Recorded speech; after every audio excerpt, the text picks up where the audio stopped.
We're going to start straight off with airspace. All airspace really is a block of air. It's like a room. We're in a room right now, and in this room is air. Yes. Except airspace is the room without the walls and the ceilings and the floors. Airspace is a block of air. It's an invisible room that as you fly in it or fly alongside it, you have to meet certain conditions or do certain things. Interestingly enough, airspace also deals with buildings. If you want to build apartments, you can't enter certain airspaces. Let's go on to uncontrolled airspace. Uncontrolled airspace is the easiest airspace to understand. It's literally uncontrolled. What that means is that you fly at your own risk. You don't have to report to anyone. You don't have to get permission to fly there. It is any airspace that is not a designated airspace for any other reason is uncontrolled airspace. Look on the map. You're going to see certain circles and lines. A map is very confusing, right? So the easiest way to start with a map is to start on the outside and work your way in. If we start on the outside, that's where you're going to start seeing uncontrolled airspaces the most. Okay, so literally all of that is uncontrolled airspace. All of this down there is uncontrolled airspace. Anything that doesn't have a border is uncontrolled airspace. The next thing that I want to talk about is controlled airspace. In order to understand controlled airspace, we need to identify the difference between an airspace and an aerodrome. The easiest way to explain an aerodrome is that it is a designated piece of ground space for aircrafts to take off and land. If I take my drone there and I take off and land, is that an aerodrome? It's not an aerodrome. Because yes, it's a piece of ground that I've used to take off and land, but it's not designated for that. All right? Designated means it has a runway, it has a helipad. It is something that shows this is for aircraft. Aerodromes will always have airspaces around them, obviously, because you have airspace around the world. Even if you're not in a certain type of airspace, you're still in an uncontrolled airspace. But usually, if you're dealing with an aerodrome, you're dealing with a specific type of airspace. Sometimes it's an FAD, sometimes it's an FAR. Most of the time, it's going to be a controlled airspace. Now let's dive into the different types of controlled airspaces. We're going to make our way up the wedding cake. So you have small controlled airspace at the bottom. You'll then have a bigger controlled airspace above it. You'll then have a bigger controlled airspace above it. So you've got 1, 2, 3. Sometimes you'll have 1, 2, 3, 4. Sometimes you'll have a bigger one here with a smaller one in it, and then the bigger one on top, and then the bigger one on top. So we're going to start with the smallest and easiest one to understand is an ATZ. This stands for your aerodrome traffic zone. So an ATZ will always be for your smaller aerodromes. Okay, aerodromes that might need assistance. Normally you won't have a tower or anyone to talk to for that helipad. You might get hospitals where they have 3 helipads and they need to navigate. You might have a tower there. That's when you get an ATZ. Okay, you'll also find an ATZ for smaller aerodromes such as training aerodromes, local aerodromes, and some military aerodromes as well. So a CTR and an ATZ are both controlled airspaces that start on the ground. So they both start on the ground. They both surround airports. A control zone stands, a CTR stands for a control traffic region. Region basically is just an area of space, okay? But in aviation, everyone calls it a control zone. Now the word that you must focus on is the zone part. ATZ, aerodrome traffic zone. CTR, control zone. Any controlled airspace that has a zone in it means that it is starting on the ground, going up into the air. If you have a look at the whole Joburg CTR, which is OR Tambo, it's all of that whole big space. That's a CTR. An ATZ is just this little section over there. That's Grand Central. The CTR, this big space, it's international, which means it's very busy. It doesn't want to also be dealing with the traffic from a training. It doesn't care about the training, right? So you need to make a specific sector for training. Beyond that, the training sector will allow for mistakes. A CTR, if you make a mistake in a CTR, it's a lot less allowable, right? Obviously you can, you're human beings, everyone makes mistakes. But if you make a mistake in a CTR, it could cost lives. It's true. Whereas if you make a mistake in the ATZ, it's just expectable to make it, yeah. Exactly, they expect it. So those are the two on the ground. Your smaller one will be an ATZ, your bigger one will be a CTR. This is what it looks like. So the way we talked about it now is that sometimes you'll have a CTR that takes up space that fits in a smaller aerodrome. Mm-hmm. That smaller aerodrome, or this CTR's tower, doesn't want to deal with that smaller aerodrome. So instead of them having to deal with that, as well as all their 20-second flights in some cases, they build another airspace around the smaller aerodrome called an ATZ. The rule about controlled airspace, you never just enter a controlled airspace. Always get permission first. Alright, because the number one rule about controlled airspace is that you're controlled. So you have to have permission, because if you enter and say, I'm here now, they couldn't plan for you. So now they're controlling everyone. Mm-hmm. So let's say they're controlling 10 airplanes at once. All around this CTR, there's 10 airplanes scattered here. Now you enter number 11, and they're telling number 10 to come this way. You enter, and now number 10 is going to collide with you. You say first, I want to enter this airspace. They say, you have permission to enter this airspace, we need you to start by doing this. You basically remove your brain power. All your brain power just goes to talking on the radio and taking instructions. So that's a CTR and ATZ. That's how those work. A TMA is a little bit different, stands for a terminal maneuvering area. You can also think about it as a terminal movement area. A TMA is called a terminal maneuvering area because this is where you might hang around a little bit if something's gone wrong in the ATZ or CTR. Okay, you're going to maneuver yourself around this airspace. The main thing that I want to focus on with the TMA is that it is a layer. This layer is called the transition layer. It is the point where you are going to now change over from whatever Q codes you were using here to whatever Q codes you need to use up here. You change from, do you know Q codes? So an altimeter is the device or the instrument that tells you your altitude above a certain point. Your barometer is how the altimeter gets to that measurement.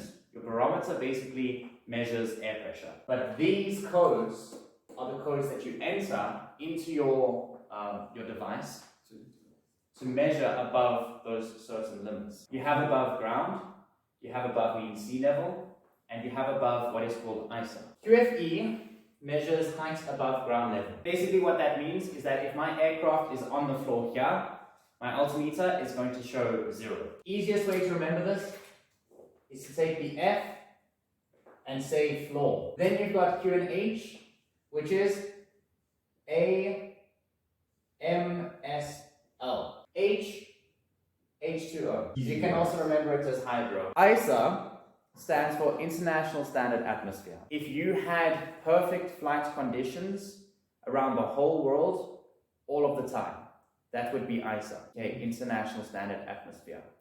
Bottom line, it starts on an invisible floor. And this invisible floor is the same height around the whole world. And the number that you enter is that invisible floor.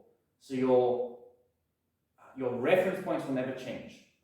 Your above mean sea level number will change because that depends on air pressure. Your above ground level will change because ground changes. But your Q and E will never change. That invisible floor will always be the same. Have you heard the number 1013.25? That's Q and E. So you know that we were talking about barometers and altimeters. That's how we're going to tie it in. Your barometer is where you'll enter the number 1013.25. Once you've entered that, the barometer is measuring air pressure according to that number. That number is always going to be the same around the world, and that is why it is called Q and E, the International Standard Atmosphere. So basically, what you need to remember about this, E can be used either for Earth or everywhere. Let's start page 51. We have FR and we have MC. Let's first start by identifying the difference between those two. When it talks about MC, that stands for meteorological conditions.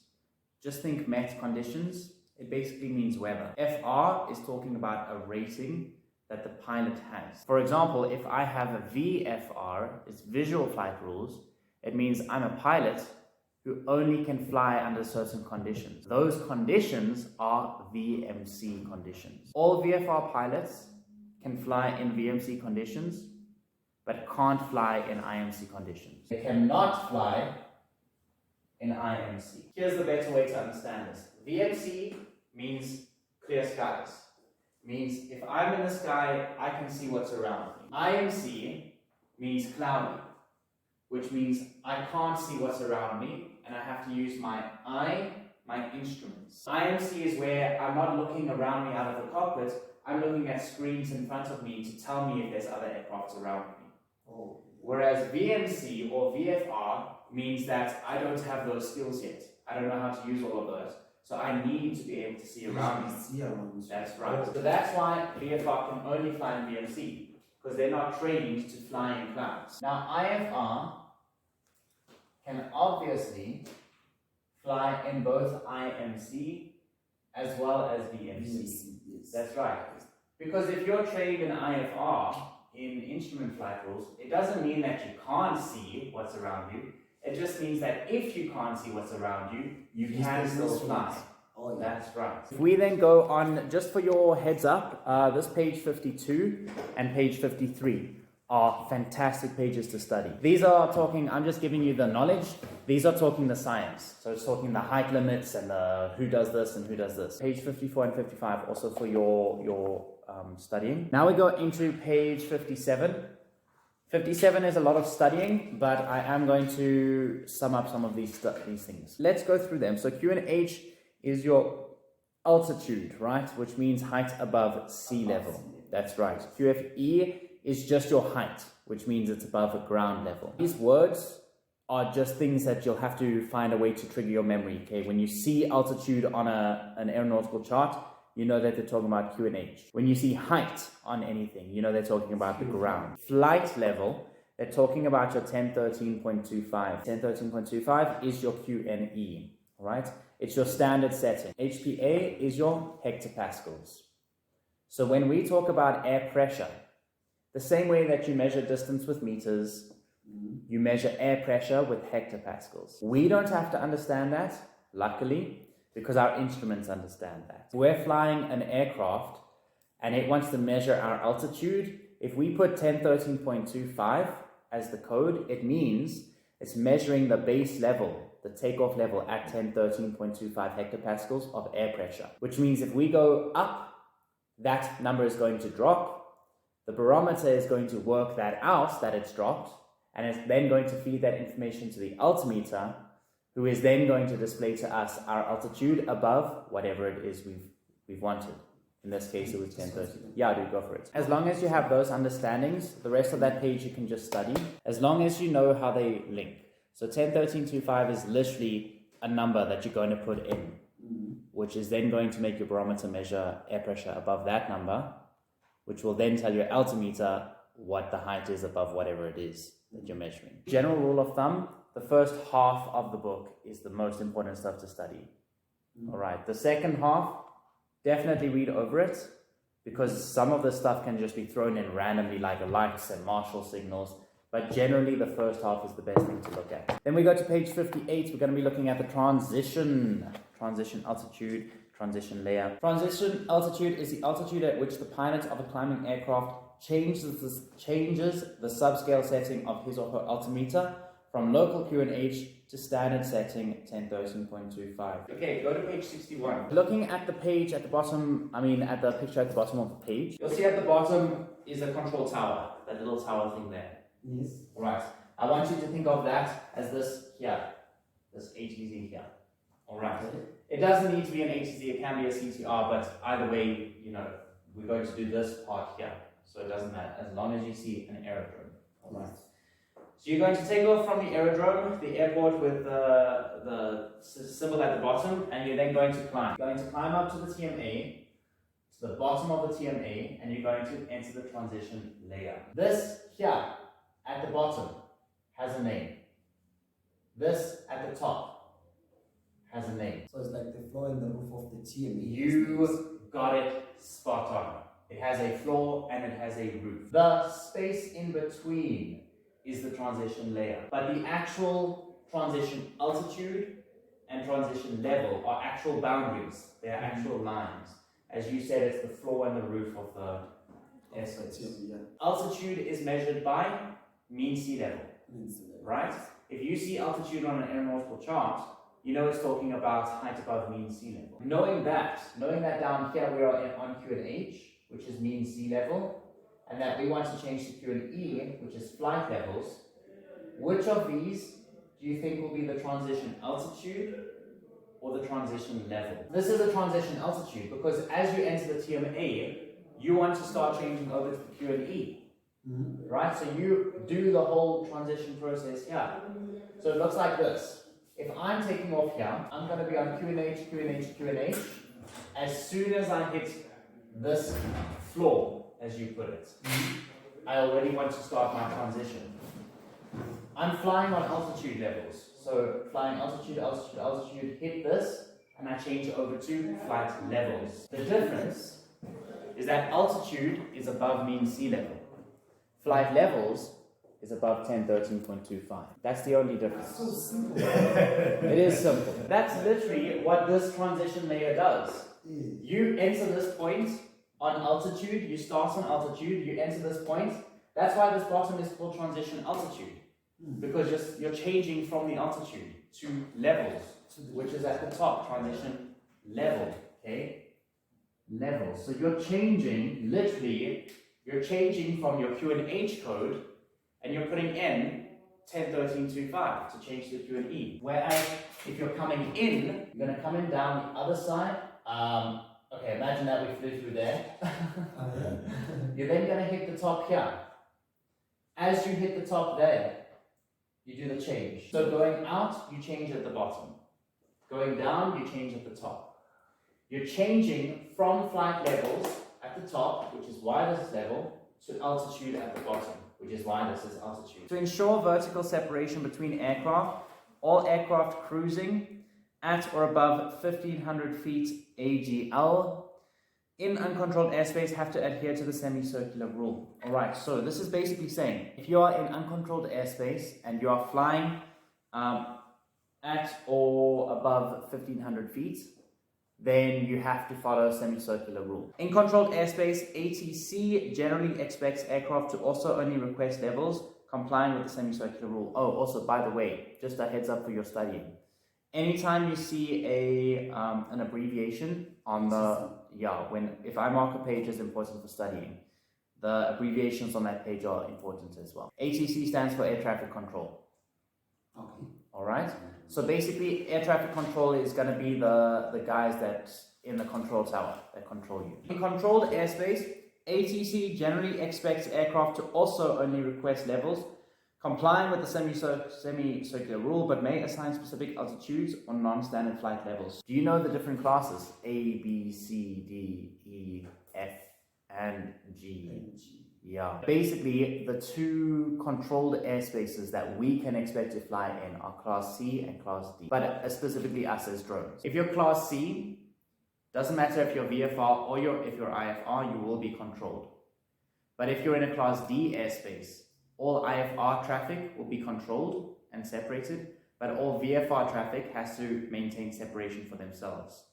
The control tower in a Class D controlled airspace will give you information as a VFR pilot, but you do with that information what you need to do. In an uncontrolled airspace, you have to have a radio for yourself because you need to talk to all the pilots around you to let them know what you're doing and they can let you know what they're doing. In a Class D airspace, you're basically doing that if you're a VFR pilot.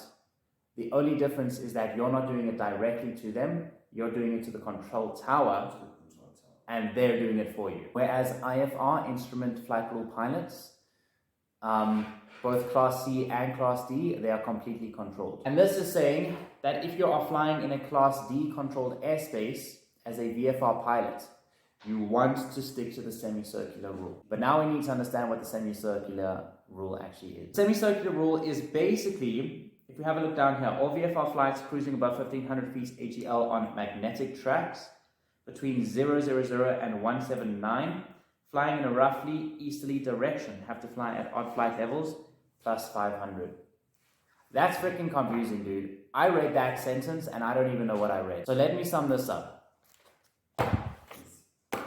The semicircular rule. If you are in the circle and you are flying east, you want to fly 500 feet above anyone who is flying west. That's it. So if I'm in an aircraft that's flying anywhere like that, my altitude will be 500 feet higher than anyone flying this way. And it's above 1,500 feet. So these guys will fly 1,500 feet. These guys will fly 2,000 feet. Just to talk about magnetic track, I know this falls more into meteorology, but I did skip it with a couple people and they complained it was in the exam. So let's talk about compass bearing. So this is at 0, 0, 0 degrees. All right, it's not 0, 0, 1. It's measured at 0, 0, 0, which means the very end point is actually 359, not 360. So this is either, you can either see it as 360 or 0, 0, 0. That's north, it's at 0 degrees, it's true, means it's real, okay? Compasses do not measure true north, very rarely. Sometimes they do, sometimes you'll get lucky. Specifically, if you're centered in the middle of the earth, you're probably going to get a nice true north. But if you're down here, or if you're down here, it's going to go slightly off center, right? If you're to the west, you're going to get to the east. If you're to the east, you're going to get to the west. All right. Because basically a compass wants to measure directly through the world. It doesn't want to, it wants to measure a straight, it doesn't want to measure, for example, have a look at this. You see how in this instance, it's cut out most of the earth. It doesn't want to do that. It wants to try and make it as equal as possible. And that's why compass bearings get a little bit tricky. So basically that's just explaining why your compass does that. Okay, your compass wants to measure the earth as equal. Okay, so it's going to struggle. So you're not actually going to get a line like that. What you're going to get is a line like this. Okay, you see how that's not on true north? Yes. But this is north. It's not. It is north because it's going in a northerly direction. This is north in our compass knows, which means this is magnetic north. Compasses use magnets. They don't use true north. Unfortunately, true north is not a magnetic point. So instead what they do is they do the best they can to measure true north, but they'll always be off. Okay. So the three things you need to remember. The first one is that true north is the actual North Pole. The second one is that magnetic north is north as our instruments reads them. And the third one is that the difference between the two is called variation. So if this is at 0 and this is at 340 degrees, then what's the difference between the two? It's a variation, is it? Hmm? Didn't you say it's a variation? It's variation, that's right. It's a variation of 20 degrees. That's fine, let me just quickly sum it up. So true north is your actual North Pole. It's 0, 0, 0 degrees. Magnetic north is north that our compass measures. It doesn't measure exactly. It doesn't measure true north. It'll always measure a little bit off. Okay? That's why you see this going there to 340 degrees. If we have a compass here, right where we are now, that is approximately the exact course it's going to follow. It's 340 degrees, which means it's not going to go there, it's going to go over there. Calculations are going to use a number called variation. The variation is just the difference between true north and magnetic north. So if my compass measures magnetic north at 340 degrees, all I have to do is say, hey, that's actually 340 degrees. I want to get to 360 degrees. What do? Plus. Okay, That's the variation. there's a way to remember this. West is best, east is least. If we have variation that is to the west, meaning this way, on our left, we best it, meaning we add. So 340 degrees, variation of 20, add the 20, you're going to get to your true north. Okay? East is least. If it's 20 to the east, to the right, then you're going to least it, you're going to minus it, and that's going to take you back to the true north. Okay, flight plans. There is one very important thing to remember about a flight plan for this exam. And that is the time that you have to actually file the flight plan. The shortest amount of time that you can do it is 30 minutes. Before the flight. Before the flight. Okay? The longest amount of time is 5 days. Before you depart, you're going to file a flight plan and say, hey, this is my plan, is it good? You file it to the control tower from the airport at which you want to take off. That is the purpose of a flight plan. It basically gives them the information they need to know to plan your flight plan in amongst their operations. If you're in the sky, let's say you're in the sky and something's gone wrong at the place that you wanted to land. So now you need to land at a different controlled airspace. You do have to file a flight plan to enter any controlled airspace that you want to enter where you want to land at that airspace. You have to file a flight plan. Okay, so let's say, for example, I'm flying from OR Tambo through to Lanseria, and I take off at OR and then something goes wrong. What I'm going to do is I'm going to see who's around me. I'm then going to file a flight plan for the nearest one that's around me. 10 minutes. So you need to file it 10 minutes before you enter that airspace. So you can't even enter that airspace before you file this flight plan. So when it comes to actually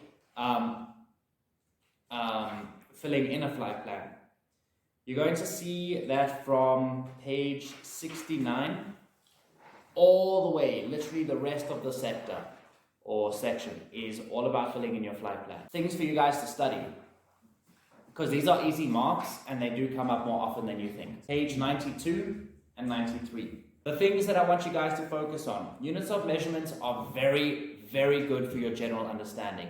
You're not going to get many exam questions about them, but without units of measurement, DFEs and things are going to be hard to pass. The thing that you want to know for your exam, phonetical alphabets. Okay, page 95. I know this is a little harder to try and learn, but if you can learn it, it'll be 3 marks. The next one is time. The main thing about time is knowing where we fit in on the time, the clock, the world clock time. So if we have the Earth here, this is our first line of longitude.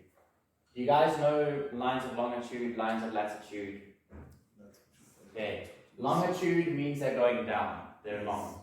Latitude, flatitude. Okay, sideways. So our first line of longitude that was ever created is called the Greenwich Meridian. All you can think is this is the Zulu line. Zulu line means it's at the end of the alphabet. But in terms of lines of longitude, it means it's at the start of the lines of longitude. You then got your next line of longitude, which is A, B, C, D, so on and so forth. We are B, which means we are Bravo time. We always report according to Zulu time. If this is at 0000 in time, then this is 0100, this is 0200. You see how as the alphabet goes up, the time goes up as well. That's how that works out. All you need to remember is that South Africa is Bravo time, which means we are 0200. Which means if we see in a weather report 0400Z, it actually means that we are looking at a time of 0600. Alright. Similarly, if we see a report of 0600 and it asks us for the Zulu time, you just minus 2 and you get 0400.